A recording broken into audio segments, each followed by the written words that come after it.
강의에 들어오신 모든 분 주님의 이름으로 환영하고 축복합니다. 구약의 10가지 시대, 네 번째 시대를 나누겠습니다. 저를 따라해 주시겠어요? 정복시대. 네, 정복시대입니다. 다시 한번 따라해 주시겠어요? 정복시대. 네, 감사합니다. 정복시대가 있습니다. 정복시대의 줄거리는 이와 같습니다. 여러분 책에 40페이지를 보면요, 모세의 뒤를 이어 지도자가 된 여호수아는 하나님께서 주신 권위를 가지고 가나안 정복을 위한 거룩한 전쟁을 수행해 간다. 다시 한번 읽어볼게요. 모세의 뒤를 이어서 지도자가 된 여호수아는 하나님께서 주신 권위를 가지고 가나안 정복을 위한 거룩한 전쟁을 수행해 간다. 이런 내용입니다. 정복 시대에는 4개의 사건이 있습니다. 여러분의 책에 40페이지의 줄거리 요약 바로 밑에 있죠. 여리고 점령이 여호수아 1장에서 6장, 아이성 점령이 여호수아 7장에서 8장, 가나안 전체를 점령하는 사건이 여호수아 9장에서 12장, 기업을 분배하는 사건이 여호수아 13장에서 24장입니다. 네. 정복시대는 따라해달라고 했는데도 채팅을 해주셔서 감사합니다. 나중에 따라하는 것 중에 하나를 또 추첨해서 저희가 기프티콘을 드릴 테니까요. 열심히 따라서 써주시면 좋을 것 같아요. 자, 정복시대 4개의 사건, 여호수아 시대죠. 모세가요, 신명기의 마지막 이제 설교를 남기게 됩니다. 홍해를 가르고 성막을 만들고 레위기와 민수기를 통해서 원칙을 알려주고요, 이스라엘 백성이 공격당할 때 보호해주고 광야에서 물을 내던 기적의 사람, 진짜 하나님의 위대한 지도자 모세가 이제 광야에서 죽음을 맞게 되고요, 이스라엘과 함께 가나안으로 들어가지 못합니다. 가나안으로 들어간 사람은요, 여호수아와 갈렙, 1세대 홍해를 건넜던 사람 중에 가나안으로 들어가게 된 사람은 여호수아와 갈렙뿐이었습니다. 나머지 홍해를 건넜던 광야 1세대는 40년의 광야 생활 안에서 자연스럽게 나이가 들어서 죽고, 그들의 자녀인 광야 세대의 다음 세대, 신학자들 중에 이 세컨 제너레이션을 만나 세대라고 부르는 분들이 많습니다. 만나를 먹고 자랐기 때문에 태어날 때부터 이제 하나님께서 지면에 과자 같은 만나가 나게 해주셨잖아요. 그래서 만나를 먹고 자란 만나 세대가 여호수아와 함께 들어가게 됩니다. 정복 시대를 보면 여리고 점령이 있죠. 이게 무모한 도전인가 신의 한 수인가에 대해서 여러분이랑 이야기를 좀 나누고 싶어요. 여러분은 어떻게 생각하십니까? 자, 여기 화살표를 보면 이스라엘이 걸어온 경로가 굉장히 많이 나와 있어요. 그래서 이스라엘 백성들이 지금 광야에서 쭉 이 보라색 화살표를 이렇게 보시면요, 쭉 이리로 저리로 돌아가지고 지금 길을 걷고 있죠. 그래서 요단강의 동쪽 편에 있다가 여리고로 들어가게 되는데, 일반적으로 전쟁을 하려면 아래서부터 쭉 치면서 올라가든지 위에서부터 쭉 치면서 내려와야지, 안 그러면 이게 샌드위치가 되잖아요.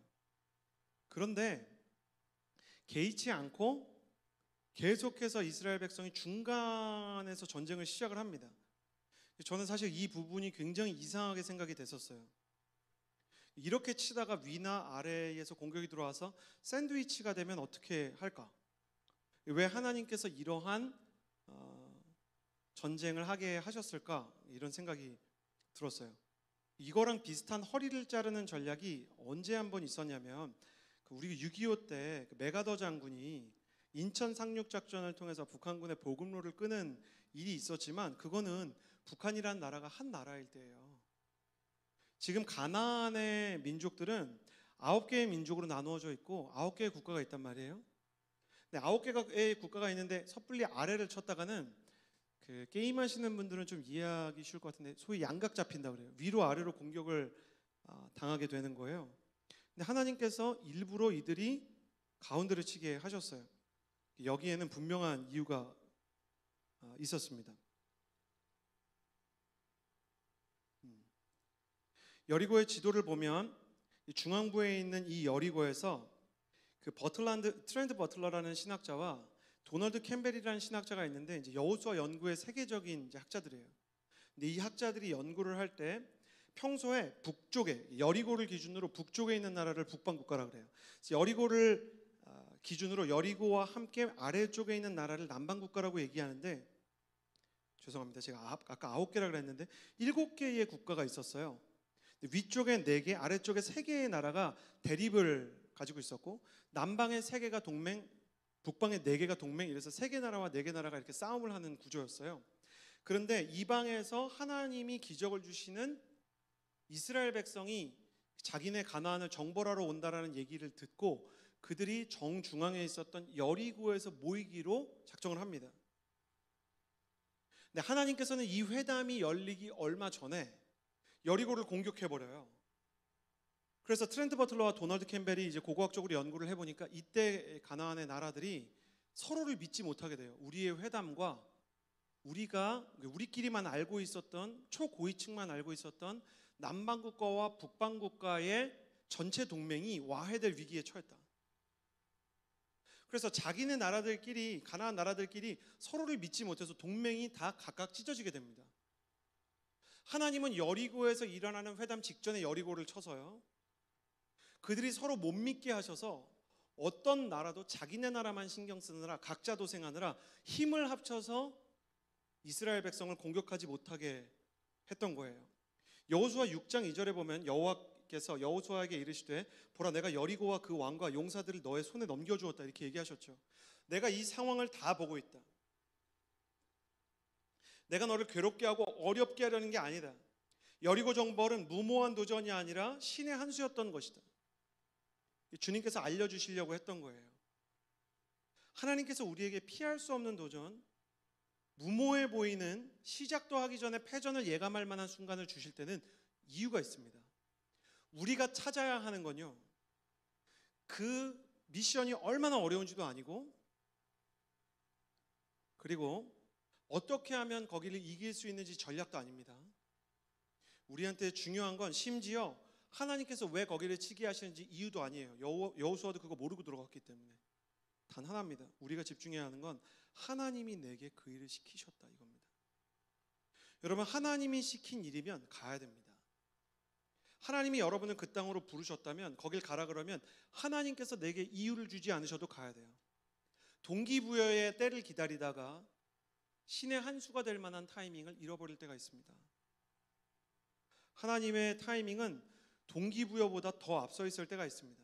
그러므로 사랑하는 여러분, 낙심하거나 좌절하거나 땅바닥으로 떨어지거나 여러분 뒷걸음질 치지 마십시오.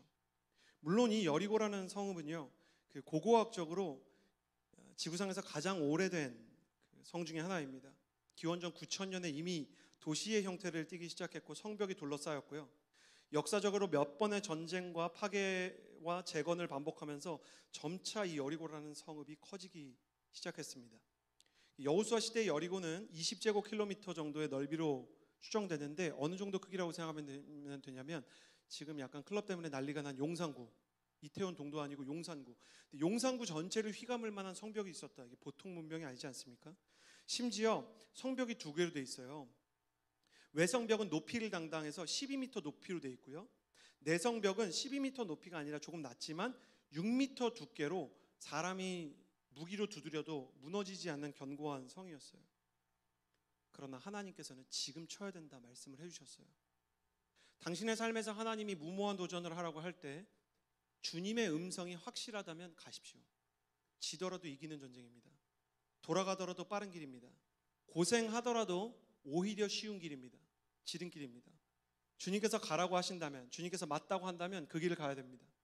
하용조 목사님이 CGN TV를 만들겠다고 했을 때 한 교회가 어떻게 위성 방송국을 만드느냐라고 수많은 사람들이 의문을 던지고 의아해했습니다. 그러나 하나님은 그것이 가장 쉽고 빠르고 안전한 선교의 도구가 될 것이라는 것을 알고 계셨습니다. 당신의 인생에서 가장 무모한 하나님의 명령이 가장 가치 있는 명령이 될 때가 있을 것입니다. 그러므로 믿음을 가지고 하나님과 함께 전진하시기를 바랍니다. 정복시대의 두 번째 사건은 아이성 점령인데요, 여리고를 무너뜨린 여호수아의 군대에게 아이성은 이스라엘 군대보다 연약한 성이었기 때문에 쉽게 무너뜨릴 수 있을 것이라고 생각했습니다. 근데 몇 번의 공격을 해도 오히려 이스라엘의 사망자만 늘어날 뿐 아이성은 전혀 흔들리지 않았습니다. 왜 그랬는가? 여리고성을 무너뜨릴 때 하나님께서 첫 번째 날 한 바퀴, 두 번째 날 두 바퀴, 두 번째 날 한 바퀴, 세 번째 날 한 바퀴, 네 번째 날 한 바퀴, 다섯 번째 날 한 바퀴, 여섯 번째 날 한 바퀴, 일곱 번째 날 일곱 바퀴를 돌고 함성을 지르면 외성벽과 내성벽이 무너져 내리고 그들이 싸울 의지를 상실하고 모두 다 패전을 경험하게 될 것이다 말씀하셨는데, 그 전략을 주시면서 한 가지를 덧붙이셨어요. 거기는 우상을 숭배하는 국가고 모든 음식과 모든 재물에 우상의 각인과 그리고 흔적이 남아있기 때문에 너희 순수한 광야 세대가, 이 만나 세대가 이 우상을 접하면 안 된다. 그래서 모든 것을 다 없애버리라 그랬어요. 사람도 물건도 다 없애버려라. 전문 용어로 헤렘이라고 합니다. 그냥 점령한 지역의 모든 것을 없애버리는 거. 그런데 이스라엘 진 중에서 아간이라는 사람이 있었어요. 아간. 이 아간이 외투와 보석 일부를 자기 장막에 숨겨놓습니다. 저는 그래도 이스라엘 백성이 대단한 게, 이 전쟁에 투입되었던 이스라엘의 남자가 60만이 넘거든요. 근데 60만 명 중에 한 명만 잘못했어요. 근데 하나님께서 이 한 명 때문에 60만 명을 치십니다. 한 명 때문에. 왜 그런가? 거대한 철문도 녹이 슬면 찢어지기 때문이에요. 저는 옛날에 구형 아반떼 XD라는 차를 몰 때가 있었는데 굉장히 오래된 차였어요. 근데 그 차에 제 차 문에 이렇게 조그만 녹이 쓸었습니다. 한 손톱 반만한. 근데 제가 놔뒀어요. 그랬다 어떻게 됐는지 아십니까? 그 보험 처리해서 차 문을 다 갈아야 됐어요. 부패돼가지고요. 나중에 사람 손으로도 이게 찢어지더라고요. 녹이 너무 많이 쓸어서. 이거는 재생이 불가능하다는 거예요. 여러분, 하나님께서 이렇게 말씀하셨어요. 여호수아 7장 11절에 이스라엘이 범죄하여 내가 그들에게 명령한 나의 언약을 어겼으며 또한 그들이 온전히 바친 물건을 가져가고 도둑질하며 속이고 그것을 그들의 물건들 가운데 두었느니라. 여러분, 더러운 쓰레기를 큰 국 안에 집어넣어도요, 그 더러운 쓰레기 요만큼 때문에 큰 국 하나 다 못 먹게 됩니다. 잉크 몇 방울만 물컵에 떨어뜨려도 그거 사람한테 먹으라 그랬을 때 먹는 사람은 없습니다. 하나님께서 보실 때 녹이 쓰는 건 있을 수 있는 일인데 그 녹이 쓰는 걸 방치하는 건 있을 수 없는 일이에요. 결국 아간이라는 한 사람 때문에 그들이 아이성 점령에 실패하다가 하나님 앞에서 큰 징계를 받고 작은 것에 대해서도 민감하고 겸손해야 된다는 것을 배우게 됐어요. 여러분, 이 강의를 들으면서 마음속에 하나님이 내가 이 생각하는 거 싫어하실까 하는 생각 드신다면 그 행동, 그 생각, 그 습관 버리셔야 됩니다. 강의를 들을 때, 특별히 설교를 들을 때 기억나게 하는 죄가 있다면요, 돌이키셔야 돼요. 제 경험상 하나님이 강의와 설교를 통해 목회자를 통해서 말씀하시는 거기 때문이에요. 괴로워도 그렇게 하십시오. 정복시대 세 번째 시대는요, 가나안성 전역을 정복하는 건데요, 왼쪽과 오른쪽에 여러분 지도를 보시면 그 정복 루트가 이렇게 나오게 됩니다. 정복 루트가요, 여리고에서 출발해서 처음에는 남쪽으로 가요. 남쪽으로. 남방 지역으로 쭉 점령한 다음에 그 뒤에는 북방 민족을 향해서 쭉 나아갑니다. 그래서 중부에서 남부로 또 다시 중부로 올라와서 북부로 올라가는 이런 정복 과정을 거쳤다. 그래서 남부의 3개 민족, 북부의 4개 민족, 총 31개의 성을 점령을 합니다. 근데 놀라운 건 여호수아 전체에서 아이성의 그 아간의 불순종 하나만 빼면 여호수아 전체에 불순종 사건이 나오지 않아요. 여호수아의 세대를 아까 얘기한 것처럼 제가 타이틀로 쓴 더 만나 제너레이션 이렇게 부르는데, 만나 제너레이션의 앞세대를 신학적으로 이렇게 표기하기 쉽게, 이해하기 쉽게 더 데저트 제너레이션이라 그래요. 광야 세대. 만나 제너레이션과 데저트 제너레이션, 데저트 제너레이션과 만나 제너레이션. 광야 세대는 여호수아보다 훌륭한 위대한 모세라는 지도자를 두고도 불순종하고 모세를 몇 번이나 죽이려고 했습니다. 그들은 불순종의 상징이고 믿음의 1세대지만 매우 하나님 앞에서 패역했던 사람들이에요. 근데 믿음의 2세대인 만나 제너레이션은 그들 부모와 다른 영적인 흐름을 가집니다. 여러분 기억해 주시겠어요? 내 부모 핑계 너무 길게 대지 마십시오. 내가 폭력을 휘두르는 아버지 때문에, 이혼한 어머니 때문에 내 인생이 불행해질 수밖에 없다. 일리가 있어요. 불리한 환경은 맞습니다. 그러나 변화나 승리나 충만함이 부여될 수 없는 환경은 아니에요. 불리하지만 불가능하지 않아요. 하나님은 어떤 사람에게도 예수 믿고 예수님께 쓰임받기 불가능한 환경을 만들지 않으십니다. 근데 환경 탓을 많이 했던 사람들은 광야 세대예요. 우리가 광야에 있어서, 우리가 이집트에서 나와서 여기 물이 없어서, 여기서 배울 수 없어서, 내 자녀들을 키우기에는 이 광야가 너무 더워서 혹은 너무 추워서, 이유를 찾으려고 하면 얼마나 많은 이유를 찾을 수 있나요? 여러분, 원래 아무것도 안 하는 사람이 이유가 제일 많습니다. 아닙니까? 교회에서도 헌신하거나 순종하거나 비전을 향해 달려가거나 하나님 앞에서 변화되려고 하는 사람이 말이 많지 않아요. 컴플레인 많은 사람을 한 목사님이 지도자로 세우지 말라, 중요한 말을 했었죠. 컴플레인이 있어도 순종하면 지도자로 세워라. 근데 자기 의견과 주관은 강한데 리더십이 뭐만 하려고 그러면 그게 무슨 의미가 있어요? 시니컬하고 자기 의대로, 자기 생각대로, 자기 주관대로 안 되면 약간 견딜 수 없는 사람들, 자기 리더도 판단하는 사람들, 여러분, 그 사람들의 미래가 한국교회를 양쪽으로 갈라서 찢어버리는 평신도 리더십들이에요. 여러분, 목회자들에 의해서, 장로님들에 의해서, 권사님들에 의해서 찢어진 교회 뉴스 안 들어보셨어요? 변화는 하지 않고 순종은 하지 않고 의견은 많습니다. 저런 것도 모르냐고 뒤에서 말이 많습니다. 광야 세대예요. 당신이 이유를 대고 핑계를 대려면 수없이 많은 이유를 댈 수 있을 거예요. 만나 제너레이션은 그렇게 하지 않았어요. 그들은 하나님께서 주시는 것에 감사하고 아까 이야기한 것처럼 하나님을 기억했어요. 구름기둥과 불기둥은 그들이 태어나면서부터 낮에는 구름기둥, 밤에는 불기둥이 있었어요. 광야에서 태어났기 때문에. 여러분, 태양 뜨는 거 보고 감사하세요? 밤에 저녁 공기 선선해지는 것 때문에 하나님께 정말 감격스럽게 찬양합니까? 우리는 반복되는 자연 현상에 감사하지 않아요. 특별한 게 있어야죠. 내가 기도하는데 별이 떨어진다든지, 내가 기도했는데 아울리치에서 비가 멈춘다든지. 근데 이스라엘의 두 번째 세대인 만나 제너레이션은 구름기둥과 불기둥에 감사하고 심지어 만나가 그쳤을 때도 바로 농사에 뛰어들고 여호수아를 존경했습니다. 지도자의 역량은 모세가 훨씬 더 위에 있었지만 팔로워의 역량은 여호수아 세대가 압도적이었어요. 여러분, 불신자 부모 밑에 태어나도요, 영적인 지도자가 될 수 있습니다.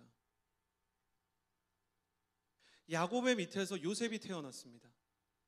이새의 밑에서 다윗이 태어났습니다. 당신의 인생 가운데 이유를 찾으려고 하지 말고, 내가 이렇게 불리한 상황에서 태어났고 교육을 받을 수 없었고 가난했고 유학을 갈 수 없었고 내가 가지기 원하는 직업이나 전공을 가질 수 없었고 대학에 가고 싶었지만 산업 현장에 뛰어들어야 했습니다. 그 어려움은 그대로 얘기하십시오. 하나님, 내가 불리했고 어려웠습니다. 그렇기 때문에 주님이 나의 교수님이 되어주십시오. 내 인생의 티처가 되어주십시오.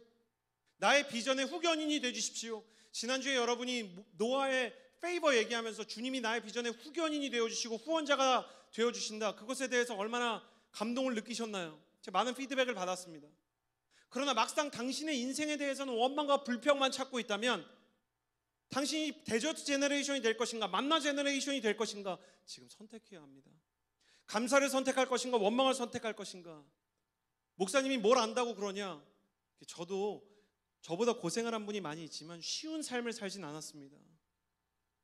저의 인생을 아는 저의 공동체 지체들, 리더십들이 있지만 저는 쉬운 난이도의 삶을 살진 않았어요.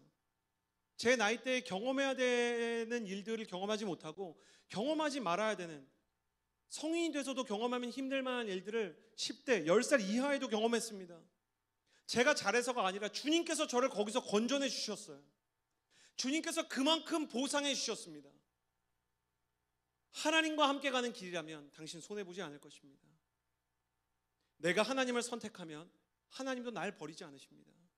여러분, 댓글에 써주시겠어요? 내가 하나님을 선택하면 하나님도 나를 버리지 않으신다. 믿음으로 쓰면서 한번 말로 해보시겠어요? 내가 하나님을 선택하면 하나님도 나를 버리지 않으신다. 저는 여러분이 이런 만나 제너레이션이 됐으면 좋겠습니다. 할렐루야, 할렐루야.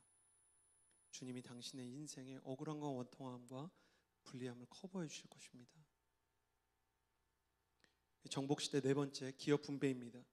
여기 사진을 보면 가로 모드로 저희가 이제 보면 이제 좀 자세히 보일 것 같은데요.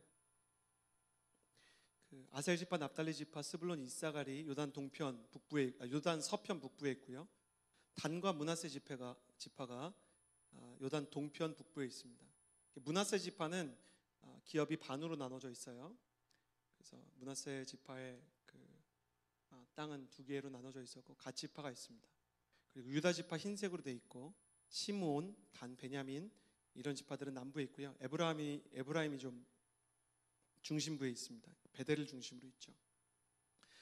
기업 분배가 돼서 지파별로 살게 된 건요. 일종의 지방 자치와 권력 분산을 위한 장치이기도 했습니다. 그래서 이 지파들별로 친한 지파가 있어서 동맹을 맺기도 하고 하나의 이스라엘 민족이지만 친한 지파가 있었고요. 동맹을 맺기도 하고 견제를 하기도 해서 하나님이 절대 권력이 등장하거나 지도자가 세습되지 않게 하셨습니다. 모세의 아들이 왕처럼 권력을 물려받은 것이 아니라 모세의 측근이었던 여호수아가 권력을 승계하게 되었었죠. 이것도 민주주의 국가에서 보면 승계처럼 보이지만 그러나 이 세습처럼 보이지만 그러나 이 당시 고대 세계에서는 대부분 아버지가 아들에게 권력을 물려주었던 것을 생각할 때 하나님께서는 영원한 권력이 없도록 그들이 하나님만 섬기도록 이런 장치들을 만드셨습니다. 중요한 건 미완성 점령이라는 겁니다. 지파들이 제비뽑기를 했는데 가나안의 모든 땅을 다 점령한 게 아니라 일단 나중에 점령이 끝나면 이 땅으로 나눠 놓자라고 합의만 한 뒤에 점령 전쟁의 한 80% 정도를 완성하고 20%를 남겨놓습니다. 그리고 구약의 10번째 시대, 5번째 사사시대가 열리게 되는 것입니다. 여러분 사사시대 저를 따라해 주시겠어요? 구약의 5번째 시대 사사시대. 할렐루야. 구약의 5번째 시대 사사시대. 이 사사시대의 줄거리는 이렇습니다. 하나님이 이스라엘이 자율적으로 하나님 잘 섬기면서 살아가기를 바라셨지만 이스라엘이 반복적으로 범죄하고 그럴 때마다 하나님께서 주변 압제자들과 이방 민족을 통해서 징벌하시면 이스라엘 백성은 고통 중에 부르짖고 하나님은 사사를 통해서 구원하시는 내용입니다. 사사시대의 주요 개념은 3개인데요. 첫 번째는 제일 중요한 사사기는 이것만 알면 여러분 다 이해하시는 겁니다. 악순환이 있습니다. 악순환. 죄, 고난, 부르짖음, 구원. 이스라엘 백성이 죄를 짓습니다. 그럼 하나님께서 죄가 있는 이스라엘 백성에게 고난을 주십니다. 고난이 찾아오면 이스라엘 백성이 부르짖고요. 그럼 하나님이 사사를 통해서 구원을 주십니다. 여러분 여기서요. 죄와 부르짖음 사이에 고난이 있는 것에 집중해 주십시오. 사람이 죄를 짓고요. 하나님이 원하시는 길로 가지 않으면 하나님 고난을 통해서 말씀하실 때가 있습니다. 지금 잠깐 고난이 유예된 것처럼 하나님 이거를 넘어가시는 것처럼 여러분 착각하시면 안 되고요. 하나님께서요. 이 죄와 부르짖음이 이어지지 않으면 고난을 주신다는 것을 잊지 마시기를 바랍니다. 혹시 내가 지금 고난 가운데 있다면 내가 혹시 하나님 앞에 죄를 지은 게 아닌가 생각해 보셔야 돼요. 두 번째 주요 개념은 사사인데요. 이스라엘의 통치 구조가 사사 시대 때는 사사 한 명이 모든 지도자 역할을 다 감당하는데 다음에 나누게 될 사울과 다윗으로 시작되는 왕정 시대 때는요. 왕과 제사장, 선지자가 상권 분립의 견제 구조를 가지게 됩니다. 왕이 잘못하면 선지자는 일종의 종교적인 사람이자 언론이었어요. 그래서 폭로를 하고 잘못되었다는 것을 신상을 폭로하고 사건을 폭로하는 거죠. 그리고 제사장들은 백성들이 영적으로 하나님 앞에서 잘못된 일들이 있으면 그들을 판결해서 그들의 길을 바로 잡아주는 교사의 역할을 하고 교육자 역할을 하고 동시에 종교적인 제의의 파워를 가지게 됩니다. 왕은 행정 권력을 가지게 되고요. 그리고 재판의 권력을 가지게 됩니다. 그런데 왕이 하나님 앞에 범죄하게 되면 제사장과 선지자로부터 책망을 받게 되고요. 제사장이 잘못하면 선지자가 또 제사장을 책망하고 왕이 잘못된 제사장을 폐위시킬 수 있었습니다. 또 선지자가 거짓 선지자가 있을 때는 하나님이 새 선지자나 아니면 왕을 통해서 그들의 목숨을 끊기도 하시고요. 그리고 거짓 선지자들을 제사장들이 이렇게 숙청하는 일들도 나중에 일어나게 됩니다. 나중에 요시야 시대 보면 제사장 hil기야와 같은 바로선 제사장은 이런 일들을 해요. 하나님께서 권력의 그 구분을 주셨다. 그래서 어떤 때나 독단적으로 모든 것을 다 할 수 있는 때는 좋은 때가 아닙니다. 조언을 들을 수 없는 것을 하나님께서 좋은 것으로 생각하지 않으셨어요. 저도 조언을 잘 안 듣고 이제 저 혼자 독단적으로 뭔가를 이렇게 하려고 할 때가 많은데, 그때마다 하나님이 저를 견제하시고 곤란케 하시는 걸 경험하면서 불편하지만 참 안전하다라는 생각을 합니다. 쓴소리를 하는 사람이 있을 때는요, 하나님 아직 당신을 사랑하시는 거예요. 듣기 싫은 소리를 당신을 사랑해 주는 사람을 통해서 듣게 하실 때, 와, 친구까지 내 마음을 모르나? 그렇게 생각하지 마시고, 외로움의 방패 뒤에 숨어서 모든 걸 정당화시키지 마시고, 혹 내가 하나님 앞에 잘못한 게 없나 돌아보셔야 합니다. 사사시대의 주요 개념은요, 세 번째는 이제 시험이라고 볼 수 있어요. 여기 그 사사시대 책에는 44페이지와 45페이지에는 죄인의 실상이라고 나와 있는데, 저는 시험이라는 한 단어로 정리하기를 원해요. 하나님은 왜 여호수아를 통해 모든 전쟁을 끝내지 않았을까? 목사님, 아까 만나 제너레이션이 그렇게 뛰어난 세대였다면서요. 여호수아와 함께 정말 순종의 세대라면서요. 그런데 하나님 왜 순종의 세대를 통해서 모든 걸 완성시키지 않으셨습니까? 사사기 3장 2절에 이유가 나옵니다. 이스라엘 자손의 세대 중에 아직 전쟁을 알지 못하는 자들에게 그것을 가르쳐 알게 하려 하사 남겨두신 이방 민족들은, 사사기 3장 3절에 쭉 그 민족의 이름이 나와요. 전쟁을 알지 못하는 자들에게 전쟁을 가르쳐서 알게 하려고 남겨두신 이방 민족이 있었다는 거예요. 여러분 기억해 주세요. 여기 써주시기 바랍니다. 여기 써주시기 바랍니다. 따라해 주시겠어요? 모든 세대에 영적인 시험이 있다. 네, 모든 세대에 영적인 시험이 있다. 이번에는 두 번째로 쓴 분 그 선물을 줘야 될 것 같아요.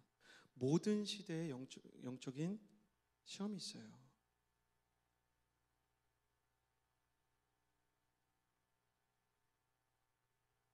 하나님께서 왜 시험을 주시는가?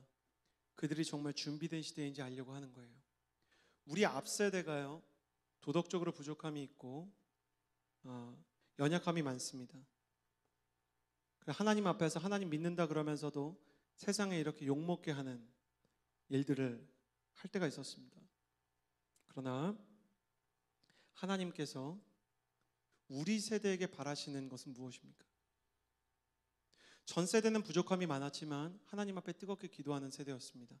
자기 소유를 팔아 가난한 사람을 돕고 교회들을 만들었습니다. 지금 우리 시대에 서울 하늘 아래 십자가 너무 많다고 하지만 우리 시대가 세운 십자가 있습니까? 우리 시대가 만들고 우리가 헌신해서 만든 교회 건물 별로 없습니다. 우리는 우리가 심지 않은 열매를 먹고 있는 세대예요. 그래서 우리가 심지 않으면 우리 다음 세대가 어려움을 겪게 될 겁니다. 그래서 우리 시대가 깨어서 하나님 앞에 서야 하는데 우리가 사사기처럼 우리 마음대로 하다가 고난을 만나는 건 아닌지요. 여러분, 영적인 시험을 하나님께서 보셔서 하나님이 우리가 정말 전쟁을 하고 하나님의 말씀에 순종하는지, 세상과 싸우고 거룩하기 위해서 몸부림을 치는지 보려고 한다면 어떤 성적표를 받을까요? 하나님이 우리가 누구이신지 사실 하나님은 알고 계셨지만 그들 스스로 알게 하시려고 어려움을 주셨어요. 청년 취업이 어렵습니다. 코로나가 있습니다. 그러나 이때 하나님께서 우리를 어렵게 하신 시험에 대해 우리가 회개하고, 주님 정말 이 시대를 하나님 앞에서 이끌고 가는 선한 사람이 될 수 있도록 하나님 이 어려운 시기에, 모두가 갇혀있는 시기에 코로나를 이겨내는 것 이상을 보셔야 돼요. 세상 사람들은 지금 코로나가 언제 지나갈까 그것만 보지만 이게 지나가고 난 뒤에 사람들을 세우고 살리고 변화시킬 수 있는 사람이 되기 위해서는 하나님 앞에 지금 무릎 꿇어야 합니다. 하나님은 하나님 앞에 무릎 꿇는 사람을 세상 앞에 무릎 꿇게 하지 않으십니다.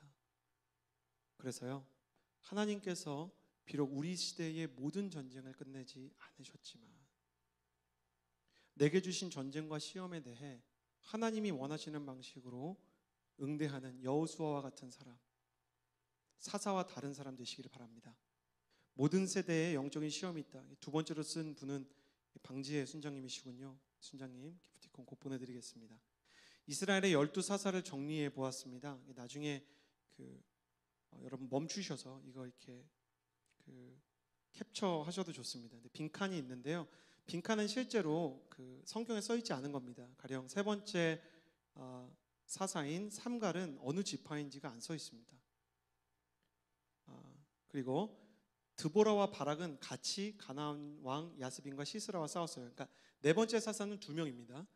그리고 돌라, 야일, 입산, 엘론, 압돈 이런 사사들은 사사였다는 기록은 있지만 어떤 그 이방인과 싸웠는지는 기록되어 있지 않기 때문에 빈칸으로 두었습니다. 자, 여러분이 좋아하시는 퀴즈 시간. 여호수아 시대 유일한 불순종이 일어난, 죄송합니다, 분순종이라고 되어 있는데, 불순종이 일어난 아이성에서 불순종의 중심에 선 인물의 이름이 뭐였을까? 제가 계속 얘기했습니다. 선착순입니다. 네. 이미 정답자가 있으실 것 같아요. 축하합니다. 첫 번째로 맞추신 분 과요. 7번째로 맞추신 분. 왜냐하면 이미 정답자가 나왔는데 포기하지 않고 쓰셨기 때문에 첫 번째, 7번째 기프티콘을 드리도록 하겠습니다. 커피 드시고 저녁에 너무 늦게 주무시지 마시고. 할렐루야. 두 번째 사건입니다. 장수연 씨, 수연 자매님인 것 같아요. 그리고 김초희, 김초희 누굴까요? 김초희, 초희 누군지 알겠네요. 네, 7번째가 김초희인 것 같아요. 김초희, 장소연. 사사기의 악순환 패턴 4단계를 차례대로 쓰되, 아까 전에 제가 사사기의 패턴 4가지가 있다고 했어요. 죄, 고난, 부르짖음, 구원. 근데 이것을요, 각자의 표현으로 단어를 바꾸어서 정답 이름 카톡을 적어주시면 가장 창의적이고 신선한 표현을 가지고 사사기의 패턴 4가지를 쓰신 분께요, 기프티콘을 드릴 텐데, 이 기프티콘은 딴 것보다 조금 좋은 거 드리겠습니다. 근데 어디다 쓰냐면 여기다 쓰시면 안 되고요. 역시 영상이 오늘 내일 안에 아마 거의 공개가 될 텐데 거기 댓글로 적어주시면 됩니다. 그래서 영상 안 보신 분은 왜 각자 정답이 다 틀리지? 막 이런 생각 할 텐데, 정답 이름 카톡 아이디를 적어주시면 이 표현은 정말 신선하다 생각이 된 분, 제가 추첨하지 않고 익명으로 멘토님들께 드려서 사사기의 4개의 패턴 쓰신 분들입니다 해서 제일 재밌다고 하신 분 선물로 드리겠습니다. 오늘도 강의 듣느라 너무 수고하셨습니다. 제가 기도하고 마치겠습니다.